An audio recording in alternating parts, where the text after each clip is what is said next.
ಒಂದು 2-3 ತಿಂಗಳ ಹಿಂದೆ ಸಾಕಷ್ಟು ಜನ ಬಂದು ಕಿಯೋನಿಕ್ಸ್ನಲ್ಲಿ ಪೇಮೆಂಟ್ ಆಗ್ತಾಯಿಲ್ಲ, ಸರಿಯಾದ ರೀತಿಯಾದಂಥ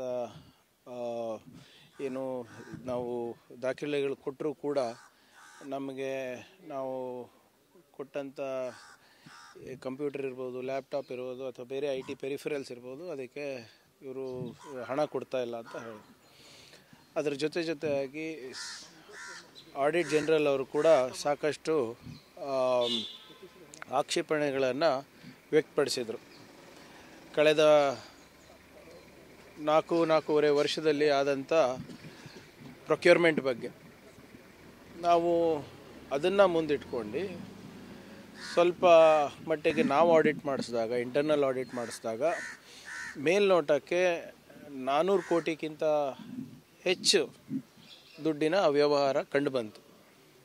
ಇದು ಸಮಗ್ರವಾಗಿ ತನಿಖೆ ಆಗಬೇಕು.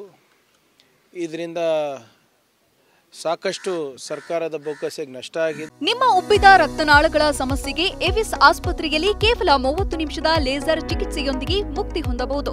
ಹೆಚ್ಚಿನ ವಿವರಗಳಿಗಾಗಿ ಸಂಪರ್ಕಿಸಿ 8088837300.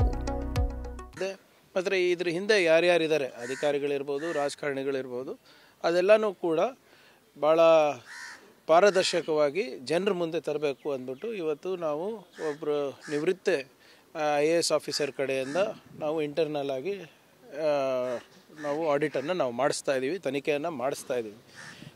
ತಮಗೆ ನೆನಪಿಸ್ಲಿಕ್ಕೆ ಬಯಸ್ತಾ ಇದ್ದೀನಿ, ಯಾವಾಗ ಕೆಲವು ಕಾಂಟ್ರಾಕ್ಟರ್ಸು ಆಪಾದನೆ ಮಾಡಿದ್ರು, BJP ನಾಯಕರು ಹಾಗೂ ಹಿಂದಿನ IT ಸಚಿವರಾದಂಥ ಡಾಕ್ಟರ್ ಅಶ್ವಥ್ ನಾರಾಯಣ ಅವರು ನಾನು ರಾಜೀನಾಮೆ ಕೊಡಬೇಕು ಅಂತ ಒತ್ತಾಯಿಸಿದ್ರು.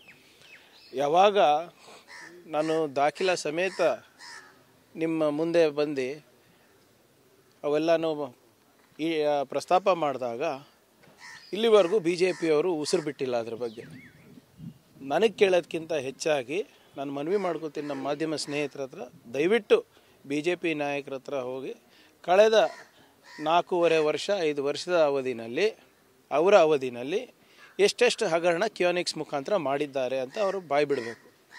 ಕೆಲವು ಕಂಪನಿಗಳು ಮೀಡಿಯಾ ಹೆಸರಿನಲ್ಲಿ, ಮಾಧ್ಯಮದ ಹೆಸರಲ್ಲೂ ಕೂಡ ದುಡ್ಡು ಎತ್ತಿರೋದು ಇದೆ.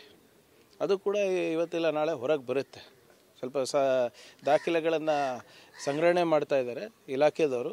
ಬಂದಾದಮೇಲೆ ಕೆಲವು ಮಾಧ್ಯಮ ಏನೋ ಹೆಸರು ಹೇಳ್ಕೊಂಡು, ಚಾನೆಲ್ಗಳು ಹೆಸರು ಹೇಳ್ಕೊಂಡು ಸರ್ಕಾರದ ದುಡ್ಡು ಹೊಡೆದಿರೋದು ಕೂಡ ಉದಾಹರಣೆಗಳಿದೆ. ಸೊ ಇದಕ್ಕೆ ನನಗಿಂತ ಹೆಚ್ಚಾಗಿ BJPಯವರು ಉತ್ತರ ಕೊಡಬೇಕು. ಕಿಯೋನಿಕ್ಸ್ನಲ್ಲಿ ಏನು ಮಾಡಿದ್ದಾರೆ, ಹೇಗೆ ಮಾಡಿದ್ದಾರೆ ಅಂತ. ಹಿಂದೆ ಇದ್ದಂಥ MD ನಿಮ್ಮ ಕಾಲದಲ್ಲಿ ಇದ್ದಿದ್ದ ಸರ್, ಅವ್ರ ಕಾಲದಲ್ಲಿ ಎಲ್ಲನೂ ಅವ್ರ ಕಾಲದಲ್ಲೇ ಆಗಿರೋದು. ಯಾರದೇ ಕಾಲದಲ್ಲಿದ್ರೂ ಕೂಡ ಪಾರದರ್ಶಕವಾಗಿ ಮಾಡೋದು ಇದು. ನಾವು ಬಂದು ಇಲ್ಲರಿ ಈಗ 6 ತಿಂಗಳು 7 ತಿಂಗಳಾಯಿತು. ಸರ್, ನೀವು ಕೂಡ ದಾಖಲೆಗಳು ಬಿಡುಗಡೆ ಮಾಡಿ ಒಂದು ಸುದ್ದಿಗೋಷ್ಠಿ ಕೂಡ ಮಾಡಿದ್ವಿ. ಅದ್ರ ಮೇಲೆ ಅದು ನೋಡಿ, ನಾನು ದಾಖಲೆಗಳು ಬಿಡುಗಡೆ ಮಾಡಿದ್ದು ಅಕೌಂಟೆಂಟ್ ಜನರಲ್ ಅವ್ರ ದಾಖಲೆಗಳು, ನಂದಲ್ಲ. ಅವ್ರ ಅವಧಿನಲ್ಲಿ ಆಡಿಟ್ ಆಗಿರೋ ರಿಪೋರ್ಟ್ ಇವರೇ ಓದಿಲ್ಲ. ಅದಕ್ಕೆ ಅವರ ಆತರದಲ್ಲಿ ಪ್ರಿಯಾಂಕರ್ಗೆ ರಾಜೀನಾಮೆ ಕೊಡಬೇಕು ಅಂತ ಹೇಳಿಬಿಟ್ರು BJP ನಾಯಕರೆಲ್ಲರೂ. ಯಾವಾಗ ಗೊತ್ತಾಯಿತು ಇದು ಅವ್ರ ಕಾಲದಲ್ಲಿತ್ತು, ಅವ್ರ ಕಾಲದಲ್ಲೇ ಆಡಿಟ್ ಆಗಿರೋ ರಿಪೋರ್ಟ್ ಅಂತ ಗೊತ್ತಾದ ಮೇಲೆ ಬಾಯಿಗೆ ಬೀಗ ಬಿದ್ದುಬಿಟ್ಟಿದೆ ಅವರಿಗೆ. ಸೊ ಅವರು ಉತ್ತರ ಕೊಡಬೇಕು. ಇವತ್ತು ಕಿಯೋನಿಕ್ಸ್ನಲ್ಲಿ ಆದಂಥ ಹಗರಣಗಳು ಯಾರ್ಯಾರು ಫಲಾನುಭವಿಗಳಿದ್ದಾರೆ ಅಂತ ಅವರು ಉತ್ತರ ಕೊಡಬೇಕು. ಖಂಡಿತವಾಗಿ ಈಗ ನೋಡಿ, ಹಾರ್ಡ್ಲಿ 3% ಆಗಿಲ್ಲ ಆಡಿಟ್. 3%ನಲ್ಲಿ ಕ್ಲೋಸ್ ಟು ಅರೌಂಡ್ ನನಗೆ ನೆನಪಿದ್ದ ಹಾಗೆ 430 ಕೋಟಿ ರೂಪಾಯಿ, 430 crores. ಯಾರ್ದು ಸ್ವಾಮಿ ದುಡ್ಡಿದು? ಯಾರ್ದೋ ದುಡ್ಡು. ಎಲ್ಲಮ್ಮನ ಜಾತ್ರೆ ಎಲ್ಲ BJP ಜಾತ್ರೆ ಮಾಡಿದ್ದಾರೆ ಇವರು. ಅದರಿಂದನೇ ಆಪ್ರೇಷನ್ ಕಮಲ ಮಾಡಿದ್ದಾರೆ ಇವರು. ಅದರಿಂದನೇ ಇವರೆಲ್ಲ ಕೊಂಡ್ಕೊಂಡಿದ್ದು ಅನಿಸುತ್ತೆ ಎಲ್ಲನೂ. ಅದು ಎಲ್ಲ ಬರುತ್ತೆ. ಇನ್ನೇನು ಆಲ್ರೆಡಿ ಅಕೌಂಟೆಂಟ್ ಜನರಲ್ ರಿಪೋರ್ಟ್ ಅಂತೂ ತಮ್ಮ ಮುಂದೆ ಇದೆ.